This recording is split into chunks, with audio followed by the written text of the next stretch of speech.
Avant de commencer, je tiens à remercier le professeur Bouzid et le professeur Abdelrahman pour leur invitation à participer dans cette réunion spécialisée et qui a un grand intérêt, dont témoigne la présence assez large.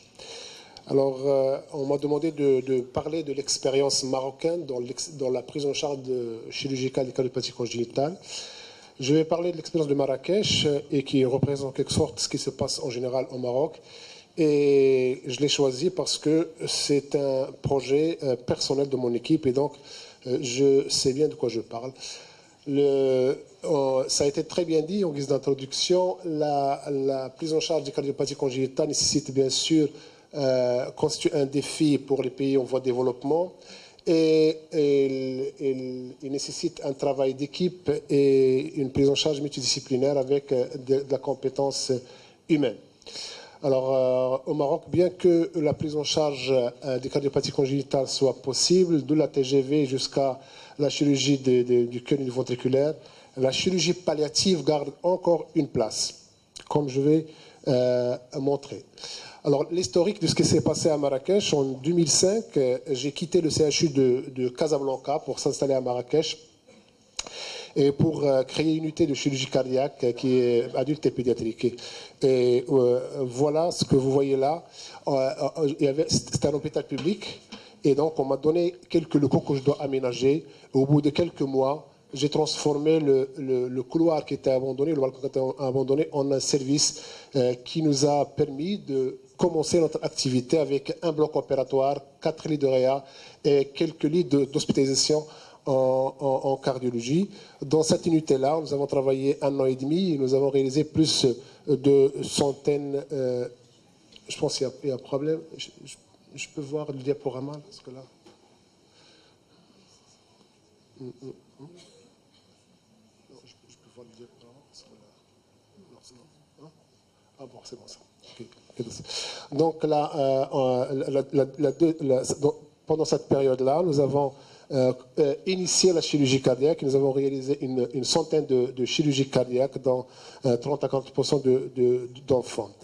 La deuxième étape, c'est 2007 à 2016, où nous avons, grâce à un financement public, avoir une unité complète dédiée avec un bloc dédié à la chirurgie cardiaque, un deuxième bloc on fait d'autres gestes avec une unité de soins intensifs post-opératoire chirurgie cardiaque et un service approprié.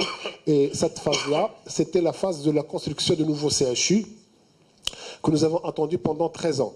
Et donc, pendant cette période-là, nous avons continué à opérer, à former l'équipe médicale, paramédicale, grâce à de nombreuses missions en collaboration soit avec des pays du Golfe ou avec d'autres équipes européennes ou américaines, qui nous a permis un petit peu de préparer l'équipe pour s'installer dans le nouveau CHU. Et à partir de 2016, nous avons pu rejoindre le nouveau hôpital avec une capacité litière de 30 lits, dans 8 lits de soins intensifs post-opératoires, avec 2 blocs opératoires équipés, dernière génération, avec toutes les possibilités de communication et de transmission et tout ça. Et donc, nous avons un plateau technique maintenant qui est convenable. Alors, le plateau technique se constitue de 2 blocs opératoires et d'une salle de cathétérisme cardiaque avec une autre salle pour le cathétérisme radiologique. Nous sommes 5 chirurgiens, 3 enseignants, 2 spécialistes santé publique. Nous avons un personnel paramédical qui est réduit, 2 instrumentistes, 2 perfusionnistes et 2 infirmiers anesthésistes. Alors, la plupart du personnel, sinon la quasi-totalité, a été formée sur place à Marrakech. Nous avons 2 cardiopédiatres à l'hôpital, l'un qui fait de la néonatologie et l'autre qui fait de l'adulte et de la cardiologie pédiatrique. Nous n'avons pas d'intensiviste. Et là, je m'arrête pour insister sur ce point-là. La notion d'intensiviste, dans notre contexte maghrébin, n'existe pas comme ça n'existe pas en France. Dans les pays anglophones, la notion d'intensiviste existe. Et je dirais en toute conviction, parce que j'étais dans des pays anglophones, et francophone. Nous ne pouvons pas avancer en chirurgie cardiaque pédiatrique si on n'a pas d'intensiviste dédié qui ne fait que ça, qui est concentré sur son travail. Et ça, c'est un point très important. Nous n'avons pas pu malheureusement convaincre notre hôpital, notre département d'anesthésie et réanimation, d'avoir des gens dédiés à ça et nous continuons à travailler de manière polyvalente, bien sûr, ce qui va retentir sur nos résultats. Quand on veut faire des enfants, on a des anesthésistes pédiatres vacataires qui viennent 2 fois par semaine. Pour les soins intensifs, nous avons un infirmier initialement polyvalent qui va se perfectionner et qui va s'occuper de 3 patients en général, 2 à 3 patients, comme on vient de discuter pendant la première partie de cette matinée-là, une instabilité et une difficulté de retenir les ressources compétentes dans un hôpital public. Nous avons pu récemment avoir un kinésithérapeute dédié au service. Et donc, vous avez vu qu'on ça a pris combien? Beaucoup de temps pour avoir un noyau convenable pour exercer cette belle spécialité. Alors, je ne manquerai pas de dire un mot sur un programme de télémédecine que nous étions chanceux d'avoir à Marrakech depuis 2009. C'est un programme qui a été financé par l'association Mosaïque. C'est une association établie à Washington, des épouses des ambassadeurs du pays arabe à Washington, qui était en 2009, ont dédié ce don-là de 800 000 $ au Maroc et qui a été utilisé pour équiper un programme de télémédecine à Marrakech et à Rabat. Et ça a été en collaboration avec National Children's Hospital de Washington DC et le CHU Mohamed VI à Marrakech. Et cette connexion de télémédecine nous a permis bien sûr d'améliorer notre compétence. Ça s'était fait une connexion par semaine, d'1 heure par semaine. Et pendant cette séance-là, nos cardiopédiatres enregistrent déjà les échocardiographies. On présente les patients avec une diapositive ou 2, avec l'enregistrement échocardiographique, et on discute la stratégie thérapeutique. Ça nous permet de discuter 3 à 4 patients par semaine, avec un total de plus de 100 patients à discuter, qu'on discute par an. L'impact de ce programme de télémédecine a été publié dans pas mal de congrès et nous avons constaté sur le terrain que nous avons eu une amélioration de nos cardiopédiatres, une amélioration de la décision chirurgicale avec des conséquences positives sur la prise en charge des patients. Grâce à la télémédecine, l'équipe américaine a pris connaissance et a connu de très près l'équipe marocaine, ce qui a facilité l'échange et l'organisation de stages. Et de ce fait-là, 4 infirmiers ont déjà bénéficié de stages, 2 cardiopédiatres et 2 chirurgiens ont bénéficié de stages dans le National Children's Hospital de Washington DC. Donc la télémédecine ouvre d'autres perspectives en termes de collaboration. Alors, cet équipement-là et ce programme, qu'est-ce qu'il nous a donné comme résultat à Marrakech?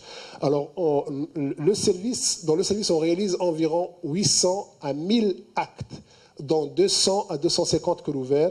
Et parmi les 1000 actes, il y a 160 actes pédiatriques.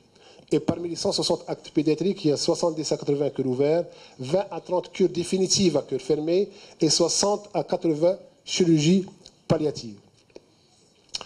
Je vais prendre comme exemple dans la chirurgie palliative une série de cerclages de l'artère pulmonaire que nous avons publié, que nous avons soutenu comme thèse de doctorat en médecine à Marrakech. C'est une série de 180 patients qui ont bénéficié de cerclage de l'artère pulmonaire.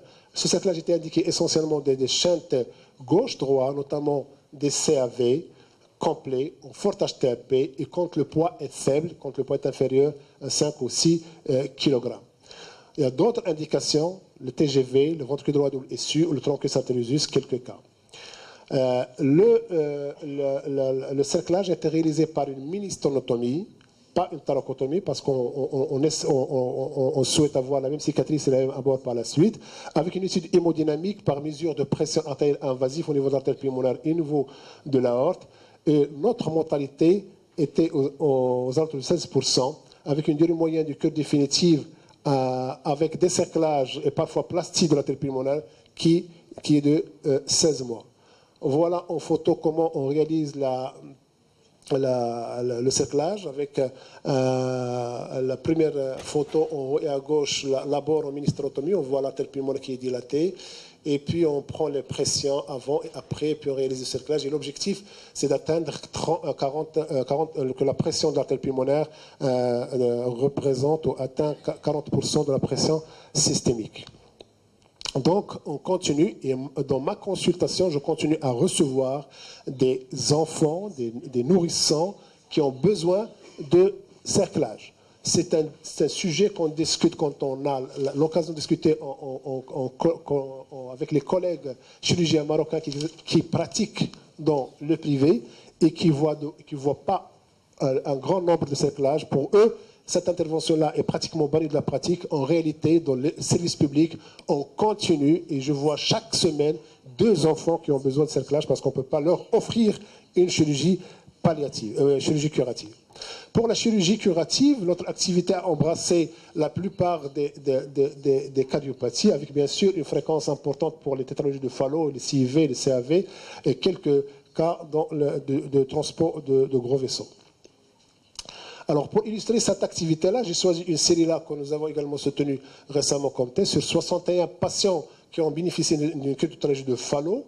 L'âge moyen varie de 6 mois à 39 ans, et elle est de 6 ans, environ 7 ans, avec 39 patients qui ont une tétralogie de Fallot sans hypoplasie des artères pulmonaires et 22 tétralogies de Fallot avec une diminution, une hypoplasie des artères pulmonaires. La mortalité hospitalière était de 8%, avec une bonne évolution à court et à moyen terme.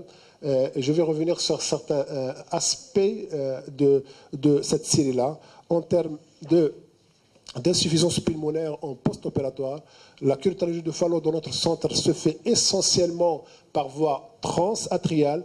La ventriculotomie réservée contient une hypoplasie de l'artère pulmonaire et contient un besoin à faire un geste sur l'anneau pulmonaire, sur le tronc de l'artère pulmonaire.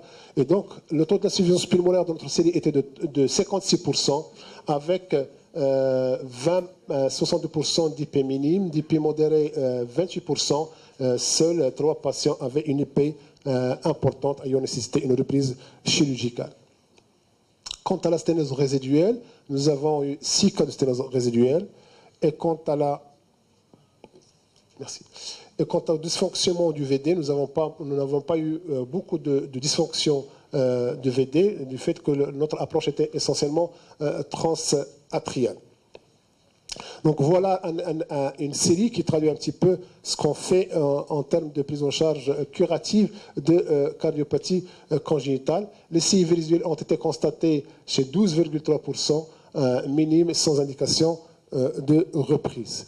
Alors, dans notre hôpital, il y a quelques années, le directeur du CHU a lancé un programme de transplantation d'organes et qui a donné ses fruits au bout de quelques années. Et je termine sur cette note positive, malgré toutes les difficultés qu'on vit dans notre pratique quotidienne. Nous avons pu réaliser une transplantation cardiaque chez une fille de 12 ans. Le donneur était de 14 ans, le donneur avait 12 ans. Et il était victime d'un accident de la voie publique à Marrakech. Comme vous le savez, si vous avez déjà visité la ville, il y a beaucoup de motocycles. Et donc, les accidents sont assez fréquents. Et donc, ce jeune garçon, malheureusement, est décédé à la suite d'un accident de la voie publique. Et le service de pédiatrie avait une fille de 14 ans qui souffrait d'une cardiomyopathie dilatée hypokinétique sévère, probablement d'origine virale. Et donc, grâce à ce programme-là, nous avons pu réaliser notre première transplantation cardiaque pédiatrique il y a 1 an et demi. La jeune fille Fatima, que je viens de voir il y a 48 heures, que j'ai pris avec elle une photo, se porte bien. Donc je termine sur cette note positive, que malgré les problèmes, il faut travailler, il faut améliorer. Ce n'est pas parce qu'on a des problèmes qu'il ne faut pas aller vers ça. Je vous assure, avec le programme de transplantation cardiaque, le laboratoire s'est amélioré, l'histologie s'est améliorée, la cardiologie s'est améliorée. Donc, ce n'est pas parce qu'on a des problèmes, parce qu'on a besoin de faire des cerclages de bloc qu'on doit en mettre. Nous avons un très beau métier, on peut rendre des patients heureux. Cette jeune fille-là a repris sa scolarité, elle est toute contente. Merci.